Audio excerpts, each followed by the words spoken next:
प्रकाश पांडे। एक बार जोरदार तालियां प्रकाश पांडे के लिए। समय सीमा वही 3 मिनट और 15 सेकंड पहले आपको अलार्म से सूचित किया जाएगा कि आपके पास 15 सेकंड बच गया है। तो पहली प्रस्तुति प्रकाश पांडे, सीरियल नंबर 8।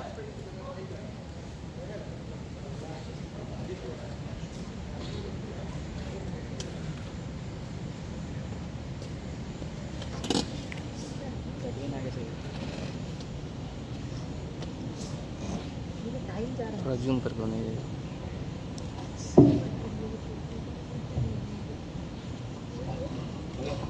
सदन की गरिमा को नमन करते हुए आदरणीय सभापति महोदय, मंचस्थ बुद्ध शुद्ध प्रबुद्ध निष्पक्ष निर्णायक मंडल एवं मेरे समक्ष विराजमान सभी प्रतिभागियों का हार्दिक स्वागत, वंदन और अभिनंदन करता हूं।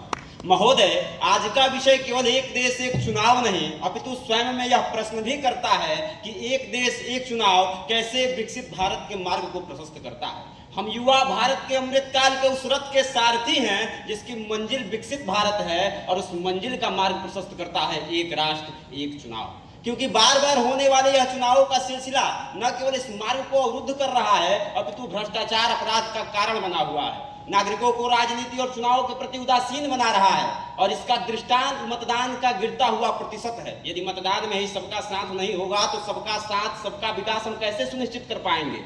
बार बार होने वाले चुनाव में लगाए जाने वाले आचार संहिता के कारण न केवल पॉलिसी और पॉलिटिकल पैरालिसिस का जन्म होता है अपितु यह विकास के मार्ग में गति अवरोधक का काम भी करता है। क्योंकि विकास कार्यों से अधिक तो यहाँ चुनाव हो रहे हैं। अभी परसों ही दिल्ली का चुनाव खत्म हुआ था कि कल को बिहार के चुनाव की आहट हो गई और ऐसे में 2019 से 2024 तक लगभग 676 दिन आचार संहिता लागू रही, यानी प्रत्येक साल लगभग 113 दिन विकास कार्य अवरुद्ध हुए हैं। और यदि बात चुनावी खर्चों की जाए तो इंडिया टुडे की रिपोर्ट कहती है कि जो चुनावी खर्चा 2019 में लगभग 60,000 करोड़ था वो 2024 में बढ़ के 135 लाख करोड़ तक जा पहुंचा है। एक एम्स के निर्माण में लगभग 1200 करोड़ और एक IIT के निर्माण में लगभग 1500 करोड़ रुपए की लागत आती है। आप परिकल्पना करिए कि यदि सारे चुनाव एक साथ संपन्न कराए जाएं तो इन बचाए हुए पैसों से हम कितनी ऐसी संस्थाओं का निर्माण कर सकते हैं जो विकसित भारत की इमारत को एक मजबूत नींव प्रदान करती है। और मुझे लगता है कि जब हम पंचायत चुनाव में मतदान करने जाते हैं तो हम एक साथ में वार्ड सदस्य, BDC, मुखिया, सरपंच और जिला पार्षद का चयन करते हैं। तब हम कंफ्यूज नहीं होते, असमंजस में नहीं आते।